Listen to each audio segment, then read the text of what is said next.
morning and a very warm welcome. You are watching Janata Television and this is English Bulletin with me, Yutsa Bhattrai.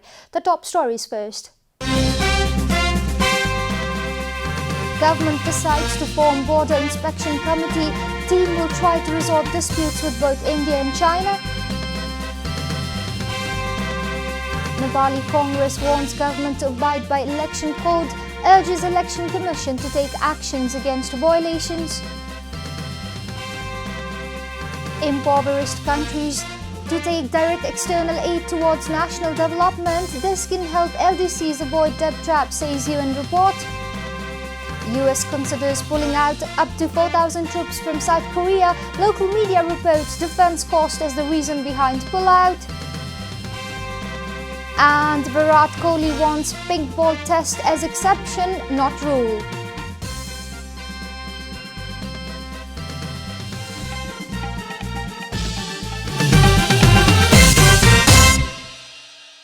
And now the news in detail. The government has decided to form a border inspection committee to resolve the border disputes with both India and China. Speaking at a press meet organized to inform about the decisions taken by the cabinet, government spokesperson and Minister for Communication and Information Technology Gokul Baskota shed light about two separate committees, namely Nepal-India and Nepal-China border inspection committees for solving all border disputes with the two neighboring countries. नेपालको अन्तर्राष्ट्रिय सीमा निरीक्षण समिति गठन गर्ने सन्दर्भमा चाहिँ स्पष्ट कार्यादेश भनौं न टर्म्स अफ रेफरेन्सहरु पनि टीओआर चाहिँ त्यो समितिलाई दिएको छ। नेपाल भारत सीमा निरीक्षण समितिले तत्काल कार्य प्रारम्भ गर्ने र नेपाल चीन सीमा निरीक्षण समितिले मौसम अनुकूल हुनासाथ चाहिँ कार्य गर्ने। On a different note, Minister Baskota also informed about the recent developments in Thankot Nagdunga Tunnel project. The government has given permission to the project to acquire 11.8 ropenis of land required for the construction of a flyover for the tunnel. Main opposition party Nepali Congress has cautioned the government not to violate the election code of conduct. Organizing a press meet at the party's headquarters in Sanipa yesterday, Nepali Congress by-election inspection committee warned the government not to carry out any act that is against the election code of conduct. The committee's coordinator and party leader Ramesh Lekhak said Nepali Congress had to issue the warning due to the government's constant violation of election code in all districts where by-elections are taking place next weekend on November 30. Leader Lekhak also drew the attention of the Election Commission to take actions against the members of the ruling Nepal Communist Party who are attempting to meddle with the election process by using power and coercion to influence the voters.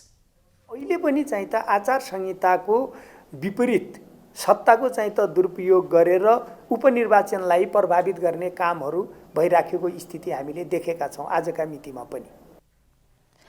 Leader Lekhak also cautioned the government not to enact any laws and policies that are against the spirit of the constitution. Least developed countries of the world should proactively ensure that the external finance from all sources is directed to national development priorities, according to the latest report of the United Nations on least developed countries. This approach is the best way to manage their aid dependency and eventually escape it, says the Least Developed Countries Report 2019, prepared by United Nations Conference on Trade and Development. According to the report, LDCs account for 15 of the 20 most aid-dependent countries in the world due to persistent shortfalls in their domestic savings, among other factors. LDCs should take ownership of their development agenda and manage the allocation of external development finance in alignment with their national development priorities, the report said. The report also suggests LDCs to carry out the policy reforms needed to expand the tax base and raise revenues, for instance, by reviewing low tax rates in natural resources sectors, especially mining, and eliminating tax loopholes and unnecessary exemptions. This is Janata Bulletin. We'll be right back after a short break.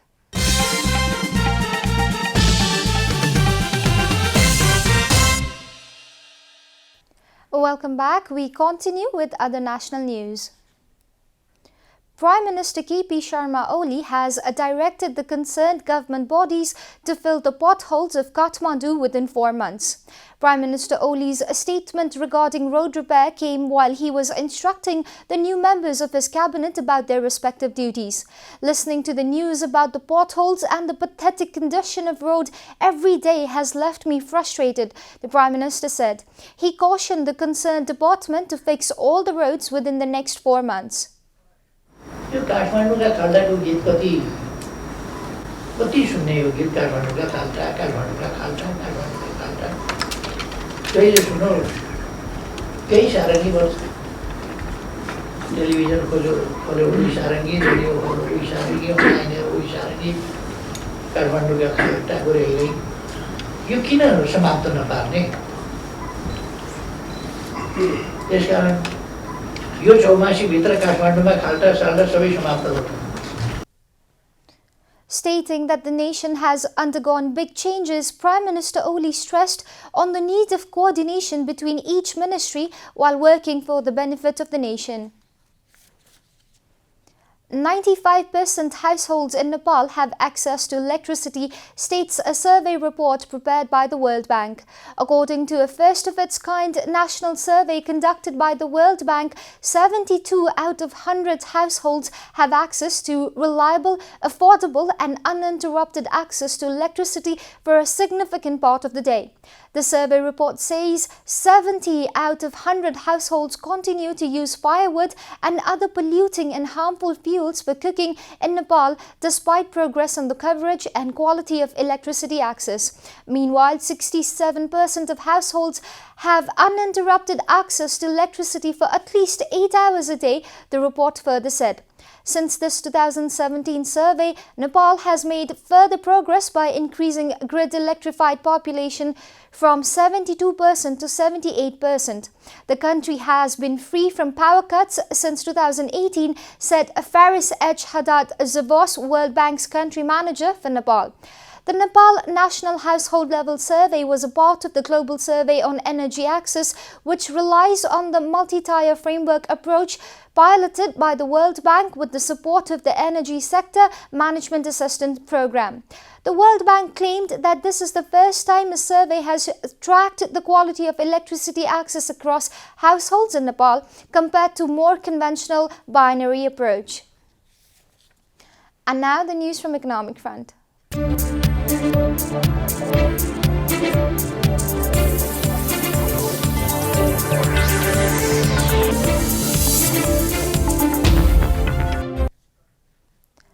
The Power Summit 2019 kicked off in Kathmandu yesterday.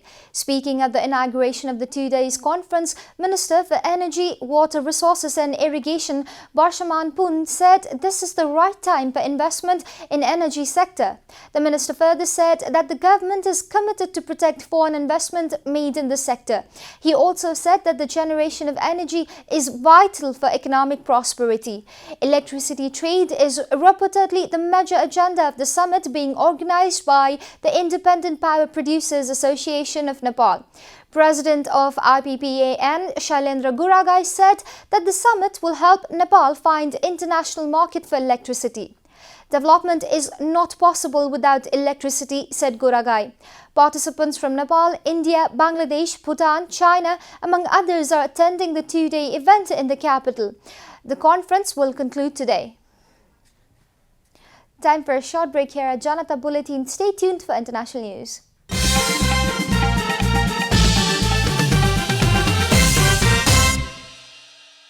Welcome back, and now the international news.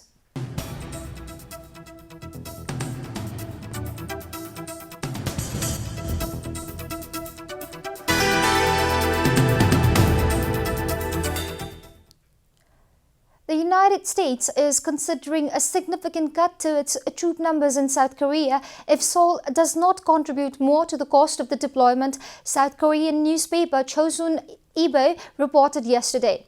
According to Reuters, Washington broke off defense course talks with South Korea this week after demanding Seoul raise its annual contribution to $5 billion, more than 5 times what it pays now. In a rare public display of discord in the alliance, neither side has publicly confirmed the numbers.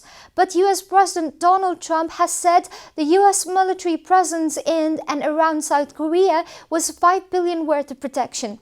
There are about 28,500 US troops currently stationed in South Korea, which remains technically in a state of war with nuclear-armed neighbor North Korea following their 1950-1953 conflict. US Defense Secretary Mark Esper said he was not aware of any plans to withdraw 4,000 US troops from South Korea if cost-sharing talks failed. South Korea's defense ministry said the Chosun report was not the official position of the US government. Under US law, the United States troop presence in the South Korea must not fall below 22,000 unless the Secretary of Defense justifies a further reduction to Congress. Firefighters battled hundreds of bushfires across Australia yesterday as scores of blaze sprang up in new locations, Reuters reported. This has triggered warnings that if it was too late for some residents to evacuate, as thick smoke blanketed the most populous city of Sydney for a third day, residents were urged to keep children indoors.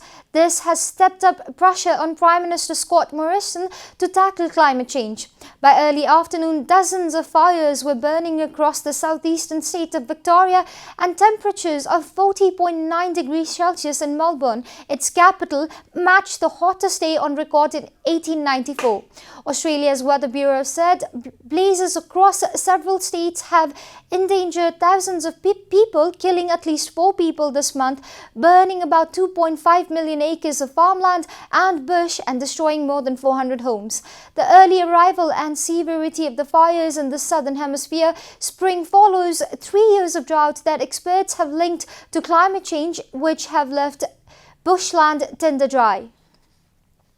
You are watching Janata Bulletin, and now the latest from the world of sports.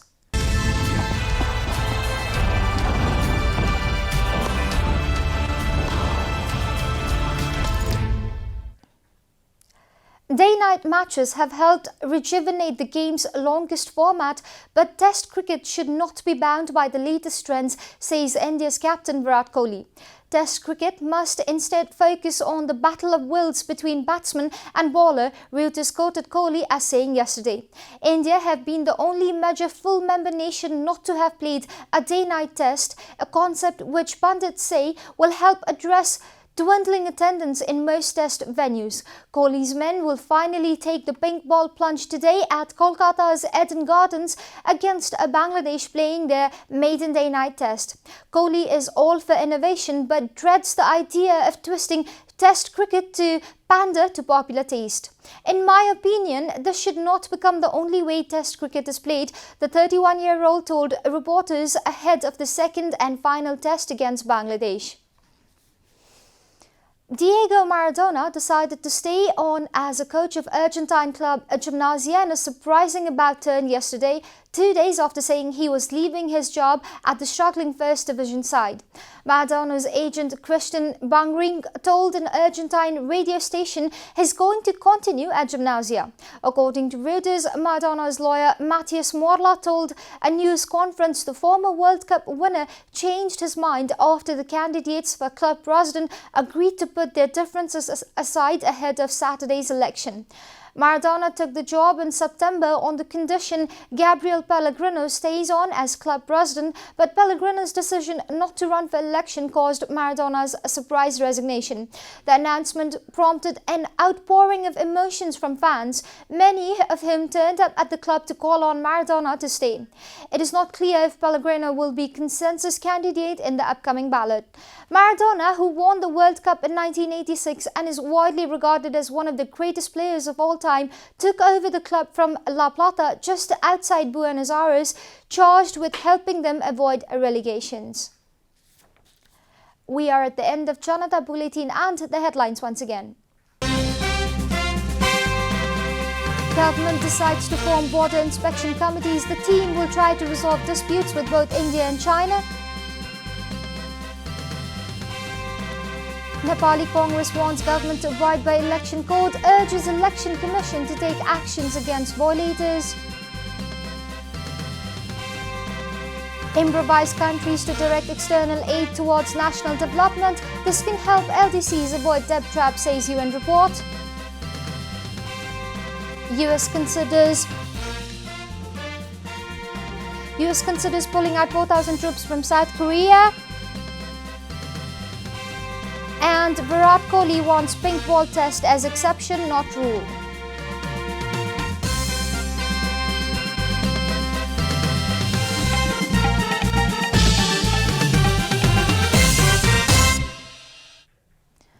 And that's all from the English News Desk for today. You can follow Janata Television and our programs on various social media platforms, including on our website at janatasamachar.com. Keep watching Janata Television. Namaste.